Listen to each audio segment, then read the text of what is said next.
Hey, my name is Doublelift from TSM, and this is my basic champion guide to Twitch.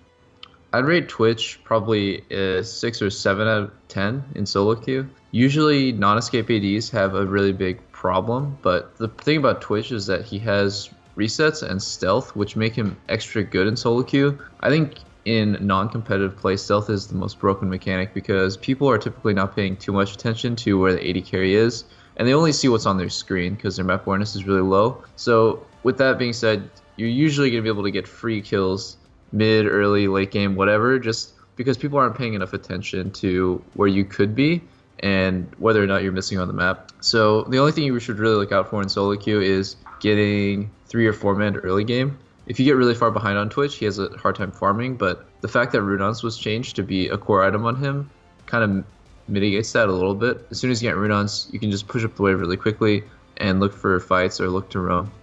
Twitch is a pretty volatile lane because in purely 2v2, he's actually quite strong, and he's really hard to punish because he just has such overwhelming damage. But on the flip side, he's really easy to gank too, so you don't want to push up and play too aggressive or else you might die. That's why I typically go level 3 ambush, because even though it feels bad for laning, it's the easiest way to die is going to an expunge and then getting ganked to level 3. So in your laning phase, try to play aggressive, but I like to use the term like tight aggressive, where you're playing up, but you're also keeping in mind the mid can roam, top lane can TP behind you, and you can get ganked. So with that being said, your laning phase usually on Twitch, you should probably be winning. If you're not winning lane on Twitch with no jungle pressure being put on you, then try to like reassess how you're using your W, your auto attacks, and your E.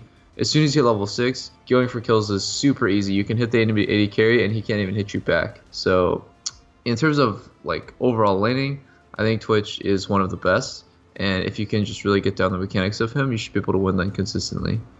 Teamfights are also a place where Twitch can excel really well. So because of the new change to Q, as soon as you get 1 kill, you can stealth again. And this usually results in chasing down multiple kills. So you're really in teamfights, you're hunting that reset, but also you have the option of, instead of hitting frontline, just ulting and opening on the back line. So he's so versatile in teamfights. You can just focus frontline and get the initial reset, or you can ulti and shoot through the front line, hit the back line, and chunk whoever is like doing damage. So for example, Lucian or Sivir, they only have 500 range. So you can just hit them, and that's a 350 range disparity where they can't hit you back. Teamfights is definitely another place where Twitch does well. So really, you're looking for fights in like tight corridors where your ulti can pierce as many people as possible. But also in open spaces is fine too. Like you can just abuse your range. Just all around, good thing to look for getting into 4v4s or 5v5s.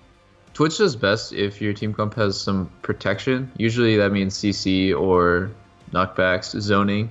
He does the worst when your team kind of does your job for you. So if your team has something like a Zed or a Fizz, or basically like a lot of assassins, like, I don't know, Rengar, top lane would be like Fiora, then really you're not going to have any sort of peel and you have no escape. So keeping that in mind, when your team does have zones, such as like Orianna or Lulu, or like a support Janna or Morgana, that's when Twitch does the best, because he just needs space to use his ulti and get resets.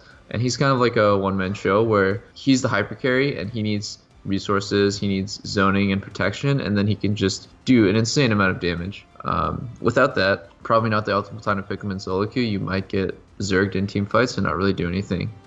So my first tip would be mashing Q at all times, because you never really know who you hit with your Runons and your ulti in a fight or a skirmish. Really, you're probably just going to press ulti, attack 2 or 3 times, and everyone on the enemy team is going to be poisoned. And at that point, you really have no way to keep full track of all 5 people on the enemy team's HP bars. Somebody could disappear into fog and like get hit by a skill shot and die. And I've definitely missed kills before because I wasn't mashing my Q and abusing that reset when I just wasn't aware that somebody had gotten poisoned in the first place. Just the way Runons and ulti interact, you should try to be as like aware as possible that Q resets come really quickly. For runes, I run a standard attack speed quints, AD reds, armor yellows, and MR blues. This is just the standard AD carry rune page for pretty much all champions. And as for variations, you can run scaling magic resist if their bottom lane has no magic damage. For masteries, I run 12, 18, 0. I take all of the obvious ferocity tree points like attack speed, feast, vampirism, and bounty hunter. And in cunning, I do pretty typical savagery for last hitting, biscuits for better sustain in lane, merciless for more damage, dangerous game for the resets, armor pen and magic pen from precision, and Thunderlord's Decree. Level 1, take Expunge always. Level 2, you can either go Stealth or W depending on the matchup. And then level 3, you should probably try to take all 3 of your abilities, just in case you get ganked. Afterwards, max E first, then Q, and then lastly max W. The reason why you'd max Q is Stealth just provides so much mid-game pressure, and it's also your attack speed steroid. The other thing is that previously your Q would only be kind of a one-off thing, but now that it resets on kills, you can use ambush anywhere from 1 to 5 times in a team fight, so it's best to max it for more attack speed, a longer stealth, and the potential to use it multiple times. Twitch's build is usually all over the place early. You're probably going to have something along the lines of a BF and then 3 daggers. If you can, try to get your BF sword on your first base or second base. That's generally the kind of ballpark you're aiming for, is 1300 gold. If you can't do that, just get pickaxe and then start building Runons. When you build Runons, just get as many components as possible. So 3 daggers and a Brawler's Glove is usually what I do. After you finish your Infinity Edge and Runons, you can do pretty much anything. You can do a second Zeal item, or you can do Mercurial or Bloodthirster. You can even do Last Whisper if their frontline is super tanky. It just really depends on the situation, but ultimately you're going to end up with whatever suits the game. So if it's stacking the 2 lifesteal items, Mercurial and BT, if it's getting Last Whisper, actually most games I don't even get the Last Whisper item. I'll just do double attack speed and double lifesteal. So it really just depends on how the game is going and what champions are in it. For example, if they have a Dr. Mundo, you're probably going to need to get the Lord Dominic's Regards or Mortal Reminder item. Thanks for watching my guide to Twitch, and make sure to check out the rest of the guys over at lawclass.com.